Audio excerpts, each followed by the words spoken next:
తమిళనాడు, కర్ణాటక మధ్య కావేరీ జల వివాదం ముదురుతోంది. ఒకరి ఆస్తులపై మరొకరు దాడులకు పాల్పడుతున్నారు. గత కొన్ని రోజులుగా కర్ణాటకలో తమిళనాడు వాహనాలు, వారి ఆస్తులే టార్గెట్గా విధ్వంసానికి పాల్పడ్డారు. దీంతో కర్ణాటక ఆందోళనకారులపై ఇటు తమిళనాడు భగ్గుమంటోంది. చెన్నైలో కర్ణాటక హోటల్స్ లక్ష్యంగా దాడులు జరగడం కలకలం రేపుతోంది. పలు హోటల్స్పై పెట్రోల్ బాంబులు కూడా విసిరినట్లు తెలుస్తోంది. మైలాపూర్లో న్యూ వుడ్లాండ్ హోటల్పై దుండగులు తెల్లవారుజామున దాడికి పాల్పడ్డారు. దుండగులు 6 పెట్రోల్ బాంబులతో దాడి చేసినట్లు ఆ హోటల్ యజమాని చెబుతున్నారు. இதில் ஹோட்டலில் வந்து கர்நாடகா வச்சுருக்காங்க. கர்நாடகாவில்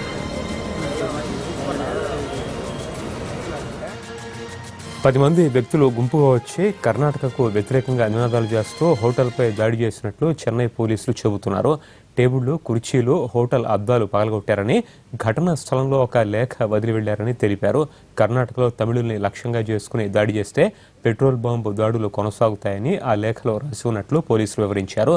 మరోవైపు రామనాథపురం జిల్లాలో పెద్ద సంఖ్యలో కర్ణాటకకు చెందిన వాహనాలపై దాడులు జరిగాయి.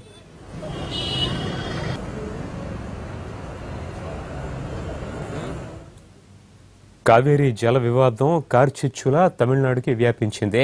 కర్ణాటకకు చెందిన వెహికల్స్ లక్ష్యంగా తమిళులు దాడులకు పాల్పడుతున్నారు.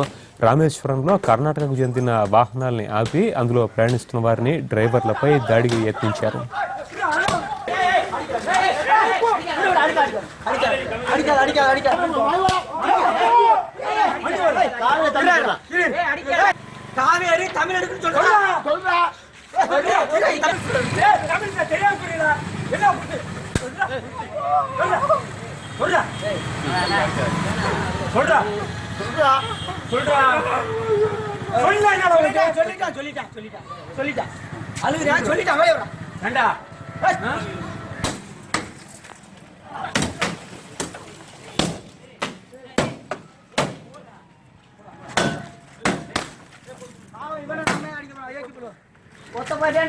ஒரு ஆளு சிப்பினா